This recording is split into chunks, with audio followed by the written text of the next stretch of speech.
మేషరాశి వారికి ఈ వారం అనుకూలంగా ఉంటుంది ఫలితాలు. వృత్తి ఉద్యోగాల పరంగా సానుకూల పరిస్థితులు గోచరిస్తోంది. సంతాన పరంగా వారి విద్యా విషయాల పట్ల కొన్ని జాగ్రత్తలు తీసుకోవాలి. ఏదైనా ఒక నిర్ణయాలు తీసుకునేటప్పుడు ఆచితూచి వ్యవహరించడం చెప్పదగినది. నలుగురిలో మీరు ఎక్కువగా మాట్లాడుతున్నారని, మీరు ఏమీ చెప్పకపోయినా మీరు అందరినీ ఇబ్బంది పెడుతున్నారని ఒక అపవాదు వచ్చే అవకాశం ఉంది. మీరు న్యాయంగా వెళ్తారు, కానీ మీ కింద స్థాయి కానీ పై అధికారులు కానీ ఇబ్బంది పెట్టే విధంగా గ్రహగతులు గోచరిస్తోంది. ఉద్యోగరీత్యా అన్ని అనుకూలంగా ఉన్నప్పటికీ మనోవేదన ఎక్కువగా ఉంటుంది.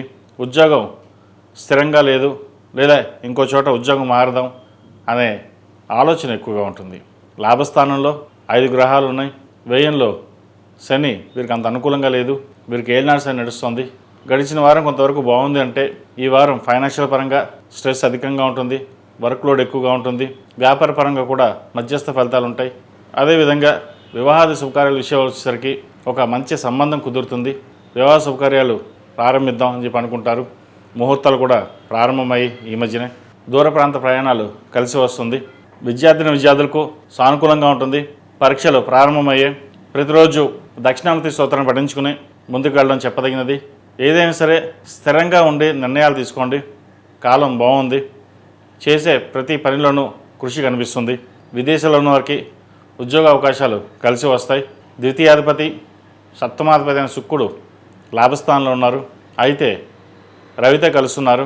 కొన్ని వ్యవహారాలు చేద్దాకా వచ్చి వెనక్కి వెళ్ళిపోవడం, మన జీవితం ఇంతేనా, ఉద్యోగం రాదా, ఎదగలేమా అనే భావన వస్తుంది. ప్రస్తుతానికి ఏలినాశనం నడుస్తుంది, అంత అనుకూలంగా లేదు. అదేవిధంగా ద్వితీయ సప్తమాధిపతి అయిన శుక్రుడు లాభస్థానంలో అనుకూలంగా లేదు. కాబట్టి నిదానంగా ఉండి కొన్ని ప్రయత్నాలు ప్రారంభించినట్లయితే సఫలీకృతం అవుతాయి. ఈ రాశిలో జన్మించిన స్త్రీలకు వృత్తి ఉద్యోగాల పరంగా వ్యాపార పరంగా సానుకూలంగా ఉంటుంది. వివాహ ప్రయత్నాలు చేసేవారికి కాలం అనుకూలంగా ఉంటుంది. కొత్త వ్యాపారాన్ని ప్రారంభించాలి లేదా ఉద్యోగం మారాలనుకునే వారికి కొన్ని అవకాశాలు చేద్దాకా వస్తాయి. అవి సద్వినియోగపరచుకోండి. ప్రభుత్వ రంగంలో ఉన్నవారికి, రియల్ ఎస్టేట్ రంగంలో ఉన్నవారికి, సాఫ్ట్వేర్ రంగం, కాస్మెటిక్స్, బ్యూటీషియన్స్, చిరు వ్యాపారస్తులకు చాలా అనుకూలంగా ఉంది. భూ సంబంధించిన క్రయ విక్రయాలు చక్కగా చేసుకోవచ్చు. నూతన గృహం అనే కళ నెరవేరుతుంది. ఈ రాశివారు ప్రతిరోజు ప్రతినిత్యం ఆరవల కుంకుమతోటి, మొగలుపువ్వు కుంకుమతోటి అమ్మవారిని పూజించడం, మంగళవారం నాడు, శుక్రవారం నాడు ఓం నమస్తే ఒత్తులతోటి హనుమాన్ ఒత్తులతో కలిపి దీపారాధన చేసినట్లయితే మరిన్ని మంచి ఫలితాలు ఉంటాయి. ఈ రాశిలో జన్మించిన వారికి కలిసి వచ్చే సంఖ్య 2, కలిసి వచ్చే రంగు నేవీ బ్లూ.